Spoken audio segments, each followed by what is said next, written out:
gostaria também de iniciar a minha fala nos próximos 30, 40 minutos agradecendo ao Luiz Augusto pelo convite.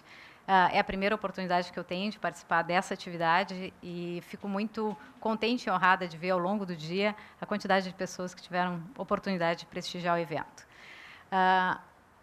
Tive a oportunidade de assistir todos os temas hoje e posso dizer com tranquilidade que eles foram bastante diferentes na sua abordagem. E eu vou, talvez, acrescentar um pouquinho mais nessa diferença para falar com vocês hoje sobre um tema relacionado à avaliação de tecnologias em saúde e a implicância desse novo modelo, desse novo paradigma, dentro do tema sustentabilidade em saúde também. Eu sou médica de formação, sou médica cardiologista, atuo praticando medicina, mas nos últimos anos me envolvi bastante com esse aspecto, com a parte de eficácia das tecnologias, efetividade das tecnologias e como nós podemos usar a informação científica para o uso racional das tecnologias em saúde. E é sobre esse tema, então, que eu vou falar um pouquinho com os senhores hoje. Abordar o que é a sustentabilidade, que tanto se fala, né, dentro do contexto do sistema de saúde, qual é o papel e a importância da avaliação de ATS nesse contexto. Eu acredito que a plateia ela seja bastante heterogênea, então falar um pouquinho o que é essa ATS. Para muitos, talvez, seja um conceito já sedimentado, mas para algumas pessoas isso ainda é um tema meio vago. Trocar sobre experiências internacionais, de onde surgiram esses modelos e onde nós, aqui no Brasil, e nós temos duas representantes aqui do Ministério, e onde se insere a experiência do Brasil na área de ATS. E começar a conversar sobre questões chaves, quais são os próximos passos em relação a esse movimento, para realmente ele se consolidar e tentar mudar um pouco mais o nosso dia a dia. Sustentabilidade é um tema que vem, talvez, se a gente parar para pensar muito mais da área ambiental, que nos remete a pensar no ecossistema, nós temos que pensar no nosso planeta e ter certeza que ele durará muitos e muitos milhares de anos. E esse tema foi incorporado nos últimos anos, talvez, para o setor saúde. E acho que vale a pena lembrar, dizer que o sistema de saúde sustentável é aquele que atende às necessidades de hoje, sem comprometer a capacidade de outros, no futuro e em outros locais, de alcançar as suas necessidades. E acho que é essa a nossa preocupação quando falamos sobre esse tema. Certamente a questão ambiental está muito forte hoje no dia a dia, e não precisa muita definição, mas quando falamos em sistema sustentável, também falamos na questão social. Nós temos que alcançar o melhor benefício em saúde para a população, para o indivíduo, de modo que mantenhamos também a viabilidade financeira do sistema. E esse autor descreveu saúde numa perspectiva bastante interessante, que vai ao encontro dessa afirmação. Saúde é um valor coletivo. A saúde do indivíduo não deve, e ultimamente não pode, ser mantida às custas da saúde de outro, nem às custas do uso de recursos naturais. E isso, para nós, é bastante difícil, às vezes, de entender, quando nós estamos lidando no indivíduo no dia a dia. Mas são questões importantes. Nós sabemos, e hoje de manhã foi bastante abordado, os inúmeros problemas que os sistemas de saúde têm enfrentado. Nosso não diferente de outros. Pressões demográficas, mudanças no estilo de vida e, com isso, um impacto grande em doenças crônicas, variabilidade inapropriada na prática e quase um descontrole nosso em padronizar algumas condutas. Certamente, a questão de inovação de tecnologias tem tido um impacto e vai continuar tendo impacto nos próximos anos em relação ao sistema, causando uma pressão grande. Expectativa da população em relação a esse bem, a esse produto. Hoje em dia, nós não toleramos mais o incerto, nós queremos certeza de tudo, e para hoje, não para amanhã, né? As coisas têm que ser para agora. E, junto com isso, a necessidade de controlar, conter recursos e procurar a famosa sustentabilidade. Vou falar alguns dados, muitos conhecidos dos senhores, mas só para colocar em perspectiva, isso aqui são os gastos em saúde de 2010, não é 2001, mostrando diversos países em relação ao PIB, e aqui nós temos sempre a nosso referencial, os Estados Unidos, chegando a 16%, 17% do PIB em saúde, valores estratosféricos. Mas países aqui com sistema de saúde bem estruturado, com indicadores de saúde importantes, como a Alemanha, Canadá, e nós aqui nessa ponta. E eu costumo dizer para os estudantes na faculdade que é impossível eu imaginar que eu vou oferecer o mesmo padrão de saúde nesses patamares, gastando essa diferença. Não tenho como fazer isso. Eu tenho que ser muito, muito mais eficiente para conseguir chegar próximo desses valores. Isso ainda, no nosso sistema, se torna bastante complexo, parecido com o sistema dos Estados Unidos, onde nós temos um modelo misto. Metade dos gastos e um percentual maior da população, dependendo de um sistema público, enquanto metade dos recursos sendo utilizados ou sendo dispendidos num sistema de saúde suplementar. Do ponto de vista demográfico, não vou me estender nisso, mas para comentar, todos nós sabemos que a população brasileira está envelhecendo, diminuímos os nossos índices e coeficientes de natalidade, e a perspectiva 2025, logo ali, 18% da população terá acima de, considerada idosa, terá acima de 65 anos de idade. Isso é bastante. E nós, cada vez mais, vamos mover essa pirâmide para cima. Onde é que nós estamos gastando com o sistema e a preocupação com o uso dos recursos? Isso aqui são dados do sistema americano, de alguns HMOs, mas não muito diferentes, nós vamos ver na sequência, com o que se gasta no Brasil. Custo especialmente relacionado a atendimento hospitalar e também com honorários de profissionais, clínicas e médicos. Aqui alguns dados que o Luiz Augusto teve a oportunidade de me passar, e eu vou compartilhar com vocês hoje, se eu estiver me apropriando de modo inadequado, depois ele me complementa.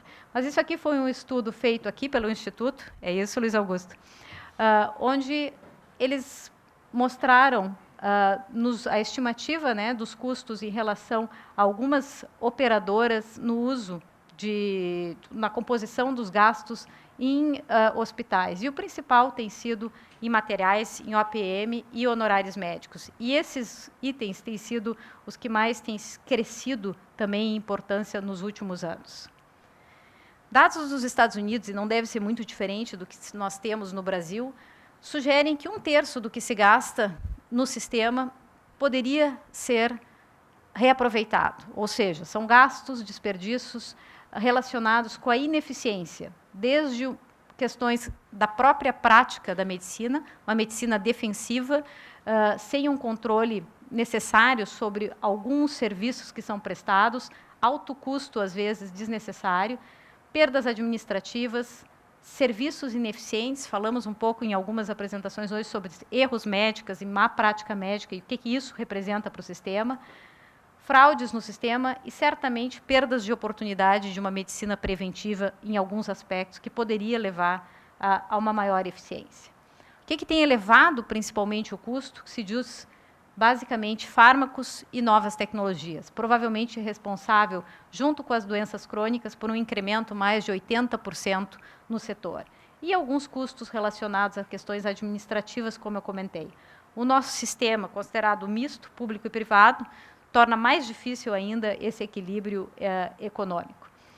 Aqui alguns dados interessantes também, que o Luiz Augusto me passou. Isso aqui é de uma autogestão, mostrando o consumo, né, de recursos dentro desses beneficiários num período bastante curto, 2007 a 2012, de exames em média por beneficiário, consultas, procedimentos ambulatoriais e internação. E aqui só para mostrar para os senhores, nós saímos de 2007, em média, solicitando 14 exames por pessoa, para 2012, 25 exames por pessoa. Nós saímos de 2007 para 2,5 consultas por beneficiário, para quase 5 consultas ano por beneficiário. Isso é uma demanda importante, que praticamente sem controle. Em 5 anos, quase duplica a busca por sistema de saúde. Aqui, procedimentos ambulatoriais também é um incremento expressivo, internação menor, mas em custos, o ticket médio dessa internação muito maior. E isso, sim, vai ter um impacto no nosso dia a dia. Sem falar em questões que fogem ao controle, como fraude, uso, desvio, uso indevido, desvio das questões relacionadas à saúde. Isso aqui todo mundo acho que acompanhou esse problema com as cirurgias de coluna, né, mostrando que existem muitos procedimentos que são feitos, são desnecessários e que deveriam ser proscritos no nosso dia a dia, mas que é bastante difícil de lidar com isso em larga escala. Quais são as respostas para todos esses problemas do sistema? Certamente nós não temos uma resposta. E aqui eu gostaria somente de citar algumas sugestões. Precisamos, sim, de uma reengenharia de serviços. Mudar a nossa forma de atuar e a nossa forma de oferecer saúde para a população. Nós precisamos de serviços mais eficientes. Nós precisamos diminuir a variabilidade da prática assistencial, um novo modelo assistencial. Realmente implementar diretrizes e protocolos que consigam regular a ação dos profissionais de saúde. Temos que discutir desinvestimento. Saúde é o único lugar que a gente faz o raio-x, a toma, a ressonância, e a gente não deixa de fazer o raio-x, a toma, a ressonância. Todos os nossos aparelhos de computador, nós compramos o último dispositivo, mas nós botamos fora os outros. E em saúde a gente só consegue agregar, agregar, agregar. E a gente não consegue desinvestir. Nós temos que pensar em desinvestir como uma prioridade. Existem muitas questões de saúde pública que precisam e devem ser melhor abordadas, especialmente aquelas relacionadas à prevenção e promoção de saúde. E dentro dessas respostas, entra, sim, o paradigma, o modelo de avaliação de tecnologia em saúde e valor agregado. Esse é o tema que eu vou falar com os senhores na sequência, mas para colocar em perspectiva de que todos os problemas do sistema de saúde não vão ser resolvidos, nem existe a pretensão de se resolver com essa abordagem. Para cada problema, nós temos uma resposta. E assim como sugestões de se utilizar pagamento por desempenho e busca da qualidade, como outras respostas para o sistema de saúde. Mas eu vou falar um pouquinho mais, então, sobre o que é a ATS, qual é esse movimento. Tecnologia em saúde, então, definida como qualquer intervenção que pode ser utilizada para promover saúde, envolvendo aspectos de prevenção, diagnóstico, tratamento, reabilitação. E engloba quase tudo, desde fármacos, dispositivos, procedimentos clínicos, cirúrgicos e, certamente, serviços combinados como estratégias de cuidados de saúde. Às vezes, um programa de cessação de tabagismo, um grupo de fisioterapia, isso é uma tecnologia, são programas de tecnologia em saúde. Desculpa o slide, talvez tenha ficado um pouco escuro, mas aqui é só para mostrar o que a gente costuma, do ponto de vista acadêmico, dizer, esse é o ciclo das tecnologias em saúde. Elas passam por um processo de inovação, de descrição, onde os primeiros estudos começam, elas passam por um processo de uma avaliação mais aprofundada em estudos clínicos em seres humanos com doenças, num modelo bastante controlado, e depois seguem por uma fase de aprovação, implementação e, eventualmente, um equilíbrio e uma retirada de mercado. Isso vale para quase todas as tecnologias, com alguma variação. Ao longo dos anos, esse processo de descrever um novo fármaco, descrever um novo produto, fazer com que ele seja testado nos diferentes espectros das doenças dos seres humanos e a implementação da medicina no dia a dia, na medicina, a gente chama um conjunto que levou o nome, ao longo dos anos, de prática baseada em evidências científicas ou a medicina baseada em evidência, onde, a partir de estudos experimentais, a gente segue para estudos clínicos, chamados ensaios clínicos randomizados, estudos de fase 1, 2 e 3, eventualmente, e que, a partir dessas informações, o que se espera, e se esperou ao longo dos anos, desde a década de 80, que, junto com a experiência dos profissionais de saúde, os valores e desejos dos pacientes, a gente conseguiria aplicar essas informações em diretrizes, protocolos e orientações. O que foi falho nesse modelo? Esse modelo não foi tão linear como se imagina. Existem muitos senões nesse processo. Hoje se sabe que a própria análise de todas essas evidências não é tão simples e tão direta. A gente precisa de pessoas que tenham capacidade de fazer essa análise. Precisam ser levados em considerações também aspectos financeiros, como o custo dessas tecnologias, o quanto impacta o sistema de saúde. E qual é a própria infraestrutura ou as condições do serviço de adotar essas tecnologias. A partir dessas informações, sim, a gente pode definir e discutir políticas de saúde para serem traduzidas em diretrizes e protocolos. E, de um modo bastante abrangente, é essa área que nós estamos discutindo e temos falado como avaliação de tecnologias em saúde. Às vezes, a avaliação de tecnologia é algo tão abrangente quanto isso, às vezes são segmentos ou pedaços de todo esse processo. Essa é a definição da Sociedade Internacional de ATS, que ela considera como uma iniciativa multidisciplinar que avalia a política, que analisa a política, que estuda as implicações médicas, sociais, éticas e econômicas do desenvolvimento, difusão e uso de novas tecnologias no setor. E ela é centrada em 3 princípios básicos, e a gente faz questão de reforçar esses aspectos. Primeiro, ela tem que ser baseada em evidência científica de benefício de determinada tecnologia. Ela tem que envolver aspectos multidisciplinares. E, por definição, ela tem que estar vinculada com o processo de tomada de decisão. Não é pesquisa por pesquisa, mas é uma pesquisa que está sendo feita por uma pergunta objetiva. E essa pergunta vai se traduzir numa resposta para o dia a dia. Um aspecto importante que é abordado nas questões de avaliação de tecnologia é o custo. O custo de oferecer alguma determinada tecnologia para um determinado sistema, o quanto nós podemos realmente incorporar novas tecnologias, mas com o entendimento de que é impossível nós oferecermos de tudo para todos. Alguma seleção e alguma priorização deve ser feita. As propriedades que são levadas em consideração quando se discute a avaliação de tecnologia, basicamente, são essas. Primeiro, segurança, se a tecnologia é segura e se traduz no que se propõe.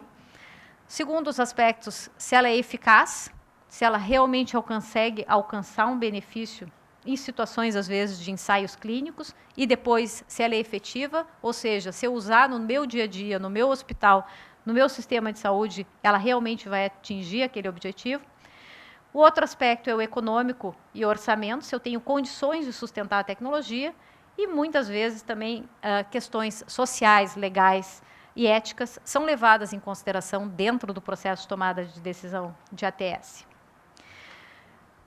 Eu faço parte de um grupo de pesquisadores que estuda diferentes elementos sobre avaliação de tecnologia em saúde, e a gente costuma dizer que nós trabalhamos mais nesse segmento aqui, no domínio da ciência, da pesquisa, onde uma pergunta objetiva é feita e o nosso papel é coletar as evidências, buscar essas informações para que o processo de tomada de decisão, no âmbito político das decisões, realmente possa ser feita de uma maneira mais clara e explícita e transparente. E é sobre isso que eu vou estar falando um pouquinho. O que se espera com esse modelo, e isso aqui é o que todos os países que têm aplicado a avaliação de tecnologia têm discutido, certamente o que nós queremos como um bem maior é melhorar os nossos indicadores de saúde, melhorar a saúde da população, de modo que isso é a tradução de um uso racional de recursos. Usar os melhores recursos, não necessariamente com um custo menor, mas se for com um custo menor, que bom.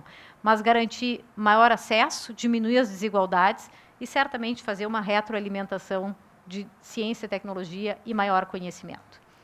Não vou entrar em aspectos de como as ATS são realizadas ou são conduzidas, esses aqui são os elementos que se busca descrever quando se faz uma avaliação de tecnologia em saúde, os aspectos da tecnologia, aspectos econômicos, da organização, as condições que eu tenho para implementar uma tecnologia e a visão dos pacientes e dos usuários, idealmente. Esses são os 3 elementos, então, que se perguntam, eu não vou entrar também muito mais em detalhes, eficácia, efetividade e eficiência, que leva em consideração não só se algo funciona, mas se funciona, quanto que eu estou pagando a mais por aquela tecnologia em comparação com alguma alternativa que eu tenho. E o mais importante, talvez, para encerrar essa parte do que é conceitualmente a ATS, é comentar que um modelo, o paradigma de avaliação de tecnologias em saúde não é simplesmente pegar uma tecnologia, fazer uma revisão da literatura e produzir um relatório técnico para o gestor olhar. A avaliação de tecnologia em saúde tem que ser algo maior que isso. A avaliação de tecnologia, para realmente funcionar como uma das respostas para o nosso sistema de saúde, ela tem que envolver educação de profissionais, ela tem que envolver gestão de conhecimento, gestão da tecnologia e monitoramento dessa tecnologia, com o uso desta informação sendo retroalimentada. Ela tem que envolver a participação de todos os atores desse complexo, não só as pessoas que usam a tecnologia, aquelas que vão ser beneficiadas e os intermediários. E isso é bastante importante, certamente com apoio, consultorias, legislação e fortalecimento de indicadores nesse cenário. Então, o que colocamos hoje, qual é o papel da ATS no sistema? A ATS, para inúmeros países que têm esse modelo, tem sido vista como uma importante base para a tomada de decisão, porque ela permite que as tecnologias em saúde sejam avaliadas de forma mais confiável. Elas fazem com que as pesquisas, que em algum momento são muito complexas e muito distintas, elas se tornam mais acessíveis para o gestor para olhar essas informações, e ela faz com que também toda a literatura seja revisada e revisitada de uma maneira bastante abrangente. Ela inclui aspectos, então, clínicos, científicos e econômicos. Ela não é um sistema para barrar a incorporação de tecnologias, pelo contrário, ela tem que ser um sistema para encorajar o uso adequado das tecnologias que estão surgindo, e felizmente estão surgindo, né? Nós estamos mudando muito a área de saúde com as novas tecnologias, mas nós precisamos que esse processo seja feito dentro de um planejamento, e não simplesmente solto e depois sem nenhum controle. E aqui nos próximos slides eu vou dividir com os senhores algumas experiências em relação a esse modelo. Para quem acompanha, talvez, a área de ATS, um país, um sistema de saúde que foi exemplar, foi a Inglaterra. Ele tem um sistema de saúde praticamente socializado, público, 95% da população, e 1999, constituíram esse instituto, chamado NICE, Instituto Nacional de Excelência Clínica. Ele é uma agência de saúde, atualmente parte do NHS. Um orçamento limitado em 99, 10 milhões. 2010, 2011, 10 anos depois, 7 vezes maior esse orçamento. E o que o NICE fez? Um número até expressivo de colaboradores, 450 colaboradores. Ele conseguiu montar esse modelo, essas diretrizes, essas metodologias, para realmente avaliar a incorporação de tecnologia dentro do sistema. E desde questões de monitoramento, como também de pagamento e de reembolso na hora de efetiva operacionalização. NICE cresceu tanto que hoje ele não é só responsável por esses aspectos, sendo responsáveis por outras funções dentro do próprio NHS. Mas nos deixou como um exemplo alguns exemplos bem-sucedidos. No Brasil, esse movimento de ATS já tem algum tempo. Aqui eu trago um slide, uma figura para quem acompanha, isso aqui são dados do Ministério. Como foi uma política que surgiu também nos últimos 10 anos e várias ações, desde criação de secretarias, eventos internacionais, núcleos e diretrizes, eles evoluíram nessa área, nesse cenário, de modo que hoje, no Brasil, a gente pode dizer, no âmbito especialmente do Ministério da Saúde, a avaliação de tecnologia em saúde é um movimento institucionalizado. Ele foi incorporado e ele realmente é seguido. E culminou, certamente, com a assinatura dessa lei pela presidente, onde ela revisa a lei sobre a inclusão de medicamentos e procedimentos e estabelece que qualquer um desses itens, para serem incorporados no âmbito do SUS, tem que ser avaliados quanto à eficácia, segurança, efetividade e custo-efetividade. E o maior desafio para o sistema é que eles colocaram um prazo nessa lei de 180 dias da solicitação. Aqui nós temos a Carla, que participa de uma das comissões, da comissão que avalia isso, que é a CONITEC, Comissão Nacional de Incorporação de Tecnologias. Isso, Carla? Que tem toda uma regulamentação, um regimento, que permite que hoje haja uma avaliação mais transparente, homogênea e científica das incorporações que são feitas no âmbito do SUS. Existe todo um regramento em relação a como essas tecnologias devem ser incorporadas, não vou entrar em detalhes, mas desde a questão de submissão dos pedidos pelos diferentes entes interessados, desde a indústria, familiares, sociedades médicas, a avaliação por essa comissão e toda uma análise dessa solicitação e até consulta pública sobre as recomendações que são feitas. Aqui, quem tiver interesse, existe o site da Conitec. 2012, por exemplo, 41 avaliações estão disponíveis e elas podem ser consultadas, essas avaliações que foram feitas. E eu tive a oportunidade de olhar no site, isso aqui não são dados oficiais da Conitec, mas olhando no site até um período, metade do ano passado, número expressivo de propostas submetidas. Parece que já passaram de 300 propostas agora, em 2014. Mas só para vocês terem, para os senhores terem uma ideia, maioria relacionados a fármacos, alguns procedimentos, especialmente métodos diagnósticos, e a maioria submissão externa, especialmente da indústria, né, da indústria farmacêutica, com interesse que seja incorporado, mas também sociedades e grupos de pacientes. Quais são os aspectos chaves em relação a esse movimento que eu acho que seria importante mencionar? O modelo em si, a avaliação de tecnologia em saúde, ele se consolidou nos últimos 10 anos. Nós temos diretrizes do ponto de vista científico, metodológico, de como esse processo tem que ser feito. E eu diria quase uma homogeneização na interpretação internacional dessas informações. Mas cada país lida com essa informação de uma maneira também um pouquinho diferente. E como se lida com alguns aspectos é que faz, na minha opinião, com que esse modelo tenha um sucesso maior ou menor em atingir os seus resultados. Primeiro, para mencionar alguns, diz respeito à seleção de tópicos. Vocês podem imaginar de que 300 solicitações chegando lá na Conitec para incorporar a tecnologia, como é difícil selecionar o que interessa e o que não interessa, ou o que deveria ser priorizado em relação ao sistema de saúde. Então, a seleção de tópicos é algo bastante importante, e isso ainda não está muito claro e transparente aqui no Brasil, como é que a gente faz. A avaliação de processos e procedimentos dentro do próprio paradigma de avaliação de tecnologia. O que eu quero dizer com isso?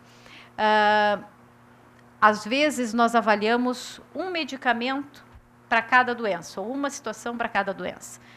Será que não seria mais interessante nós pegarmos todos os medicamentos disponíveis para aquela doença e comparar entre eles e tentar chegar a alguma relação até de comparação e de hierarquia, dizendo esse é um pouquinho melhor que esse? Então, tem formas de se fazer metodologicamente ATS que podem trazer um resultado diferente. Algumas áreas são mais sensíveis. Será que elas não devem ter prioridade, como medicamentos oncológicos, novas descobertas, novas tecnologias que mudam? Alguns países estão fazendo filas paralelas, chamados os fast track, para avaliar mais rapidamente alguns fármacos em relação aos outros. O outro aspecto é o envolvimento de todos os atores. E isso é bastante difícil, vocês podem imaginar. Eu trago aqui, não vão conseguir ler, mas eu vou comentar com os senhores. Esse aqui foi uma publicação do ano passado do diretor do NICE, onde ele fez um apanhado sobre o que não deu, o que deu certo e o que não deu certo na perspectiva dele. E ele comentou 3 fatores importantes: a avaliação da evidência científica, a oportunidade de negociar com quem produzia, né? Então conseguir descontos, risk sharing e outras técnicas de reduzir custo. Mas um ponto que ele considerou importante, que ele coloca aqui como terceiro fator, ele diz inclusividade.